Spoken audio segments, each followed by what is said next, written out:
ए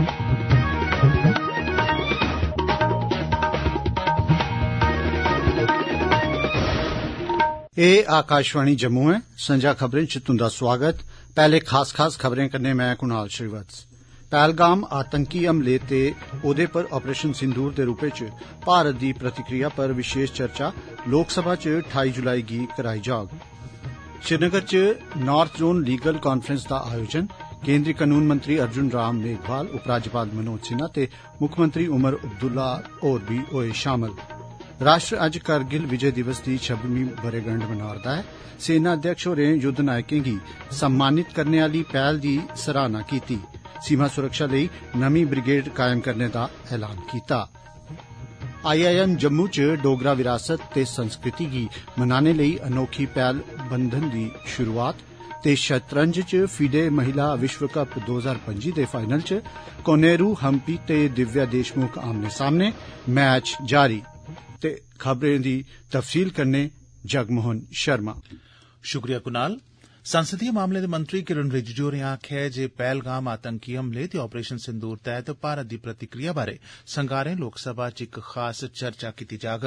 कल नमीं दिल्ली च मीडिया कन्नै गल्लबात करदे होई रिजिजू होरें आखेआ जे एह फैसला लोकसभा दे स्पीकर ओम बिरला हुंदी अध्यक्षता च बिजनेस एडवाइजरी कमेटी दी बैठक दौरान लैता गेआ ऐ। उनें दस्सेआ जे लोकसभा च इस बहस लेई 16 घैंटें दा समां दित्ता गेआ ऐ। उनें इब्बी दस्सेआ जे राज्यसभा च एह्दे पर चर्चा औंदे मंगलवारें कीती जाग ते एह्दे लेई बी 16 घैंटे दा समां दित्ता गेआ ऐ। रिजिजू होरें आखेआ जे विरोधी पार्टियां ऑपरेशन सिंदूर पर चर्चा दी मंग करा करदियां हियां ते सरकार पैहले दिनै थमां गै एह्दे लेई राजी ऐ। उनें आखेआ ऑपरेशन सिंदूर पे चर्चा पूरा करने के बाद अगले विषय क्या लेंगे उसका हम बाद में तय करें। जो क्वेश्चन आंसर होता है 0 आवर होता है, ये मेंबर का प्रिविलेज है, उसको आप डिस्टर्ब ना करें। इसलिए मंडे से लोकसभा में 16 घंटे के लिए ऑपरेशन सिंदूर पर चर्चा होगी और ट्यूसडे को राज्यसभा में फिर 16 घंटे के लिए ऑपरेशन सिंदूर पर चर्चा होगी। तो ये बीएससी में तय किया गया। न्याय तगर पुज्ज बधाने दी इक महत्वपूर्ण कोशिश च जम्मू कश्मीर कानूनी सेवा प्राधिकरण ने श्रीनगर दे शेरे कश्मीर अंतर्राष्ट्रीय कांफ्रेंस सेंटर च उत्तर क्षेत्रीय सम्मेलन दा आयोजन कीता। इस कार्यक्रम च केंद्री कानून मंत्री अर्जुन राम मेघवाल, उपराज्यपाल मनोज सिन्हा ते मुक्खमंत्री उमर अब्दुल्ला होरें भी हिस्सा लैता। इस मौके पर बोलदे होई एलजी मनोज सिन्हा होरें केंद्री कानूनें दे जम्मू कश्मीर च पूरी चाल्ली लागू होने दे परैंत दलितें, जनजातिएं ते महिलाएं आस्तै बरोबरी दे प्रावधानें ते दफा 370 गी हटाए जाने दे बाद बदलाव वाले प्रभावें गी भी उजागर किया।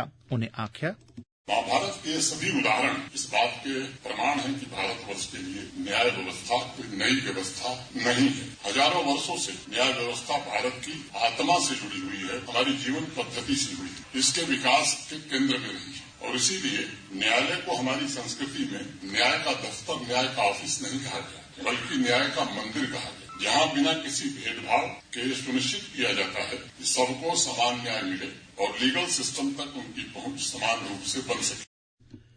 तोआईं इस मौके पर बोलदे होई मुक्खमंत्री उमर अब्दुल्ला होरें कानूनी मदाद च सेवानिवृत्त रक्षा कर्मियें गी शामिल करने दी बी सिफ्त कीती। उनें इस गल्लै पर जोर दित्ता जे इंसाफ आसानी कन्नै उपलब्ध होना लोड़चदा ते हर कुसै आस्तै सुलभ होना लोड़चदा।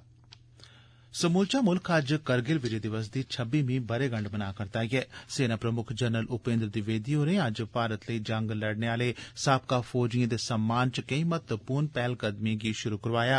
इंदे च 1999 दी करगिल जंग थमां दलेरी भरोची कहानियां सांझी करने लेई इक QR कोड आधारित ऑडियो गेटवे ते बटालिक खेतर च इंडस व्यू प्वाइंट आली पैह्लकदमी ऐ, जेदे राएं उत्थें जाने आले लोक ओह् अनुभव हासल करी सकङन जेड़ा कब्जा रेखा पर फौजी जवानें अग्गे पेश सख्त हालात कन्नै उनेंगी वाकफ करोआग। इनें परियोजनाएं दा मकसद ऑपरेशन विजय दौरान देसै लेई बलिदान देने आलें बारै लोकें अंदर समझ गी होर विकसित करना ऐ। अज्ज करगिल युद्ध स्मारक उप्पर शहीदें गी श्रद्धांजलि अर्पित करदे होई जनरल उपेंद्र द्विवेदी होरें इक नमीं ब्रिगेड कायम करने दा बी ऐलान कीता। इस मौके बोलदे होई उनें ऑपरेशन सिंदूर बारै बी अपने विचार सांझे कीते। ऑपरेशन सिंदूर के दौरान भी भारतीय सेना ने उसी अदम्य साहस और दृढ़ संकल्प के साथ पाकिस्तान समर्थित टेररिस्ट इंफ्रास्ट्रक्चर को निशाना बनाया और पाकिस्तान की अन्य आक्रामक कार्रवाइयों को प्रभावशाली ढंग से विफल करते हुए एक निर्णायक जीत हासिल की। पहलगाम में हुई कायरतापूर्ण आतंकी हमला पूरे देश के लिए गहरी चोट था, लेकिन इस बार भारत ने सिर्फ शोक नहीं जताया बल्कि ठान लिया कि अब जवाब निर्णायक होगा। देशवासियों का अटूट विश्वास और सरकार द्वारा दी गई रणनीतिक स्वतंत्रता से भारतीय सेना ने एक सुनियोजित, सटीक और निर्णायक जवाब दिया। करगिल विजय दिवस की 26वीं बरेगंढ अज्ज उधमपुर जिले च भी जोश जज्बे ते देश भक्ति दी भावना कन्नै मनाई गई। समारोह दे इक हिस्से दे तौरा उप्पर टाउन हाल दे नेड़े स्थित शहीद मेजर नारायण सिंह चौक उप्पर श्रद्धांजलि स्थल उप्पर इक कार्यक्रम दा सरिस्ता कीता गया, जेदे च साबका फौजिएं, जिला अधिकारिएं ते समाज दे सब्भनें वर्गें थमां लोकें हिस्सा लैता। एह्दे अलावा बक्ख-बक्ख शिक्षा इदारें थमां स्कूली बच्चें बी इस कार्यक्रमै च शिरकत कीती ते दलेर जवानें दे बलिदान गी चेता कीता। इस मौके पर अपने विचार सांझे करदे होई साबका सैन्यकर्मी मेजर सेवानिवृत्त उमाकांत शर्मा होरें आखेआ, कारगिल विजय दिवस जो है हम काफी देर से उधमपुर में मनाते आ रहे हैं।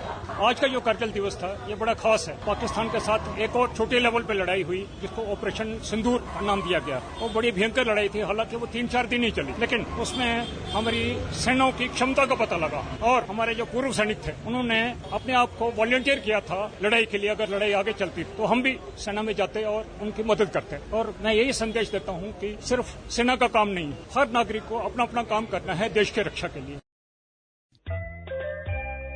एह् खबरां तुस आकाशवाणी जम्मू थमां सुना'रदे हो। एह् खबरां साडी वैबसाइट newsonair.gov.in पर उपलब्ध न। एह्दे अलावा तुस एह् खबरां आकाशवाणी दे मोबाइल एप्लीकेशन ते DTH पर भी सुनी सकदे हो। एह् खबरां तुस आकाशवाणी जम्मू पर सुना'रदे हो। बाकी दिएं खबरें कन्नै कुनाल श्रीवत्स। दिलै गी छूने आली इक गैं दे तैह्त IIM जम्मू आसेआ जगती कैंपस दे मंडपम ऑडिटोरियम च बंधन नां दी पैह्लकदमी रंभी गेई। इस अनोखे प्रोग्राम दे तैह्त IIM जम्मू दे विद्यार्थिएं गी मकामी डोगरा परोआरें कन्नै जोड़ेआ जाग ते उनें अपने घरै थमां दूर अपनेपन दा अनुभव करोआंदे होई जम्मू दी सग्गोसार डुग्गर संस्कृति कन्नै वाकफ करोआया जाग। इस कार्यक्रम दे राएं IIM जम्मू दे विद्यार्थी अपनी क्लासें दी हद थमां बाहर जाइयै मकामी डोगरा परोआरें कन्नै मिलगन ते उंदे बारै मता किश जानगन।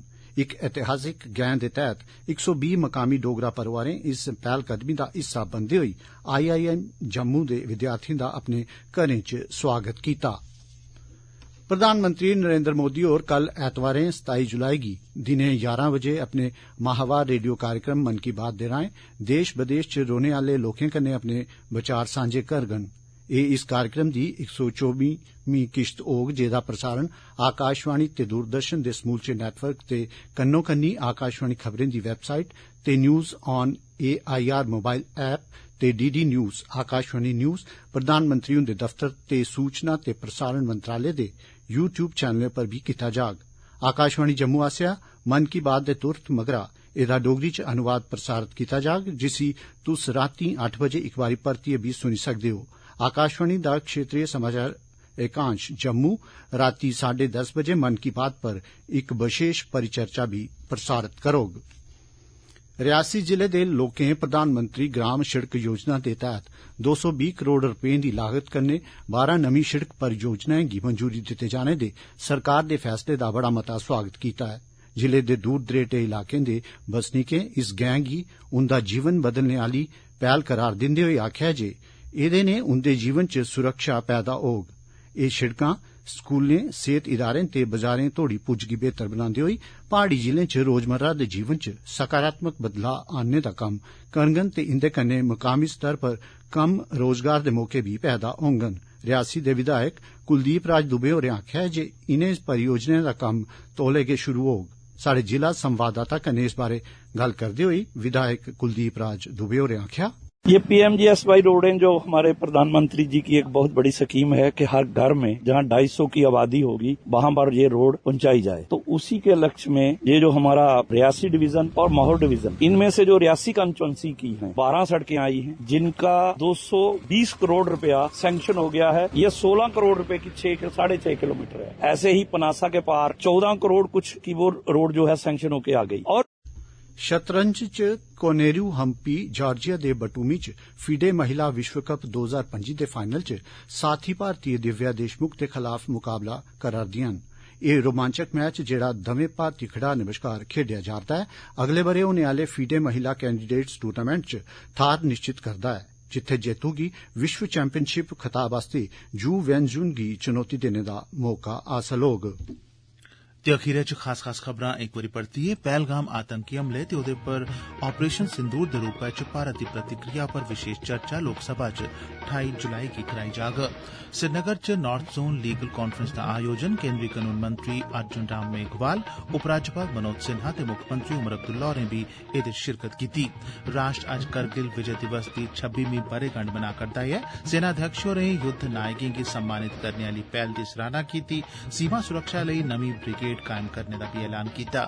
IIM जम्मू च डोगरा विरासत ते संस्कृति गी मनाने लेई अनोखी पैह्ल बंधन दी शुरुआत ते शतरंज च फिडे महिला विश्व कप 2025 दे फाइनल च कोनेरू हम्पी ते दिव्या देशमुख आमने सामने मैच जारी। एह्दे कन्नै गै खबरें दा एह् बुलेटिन समाप्त होआ।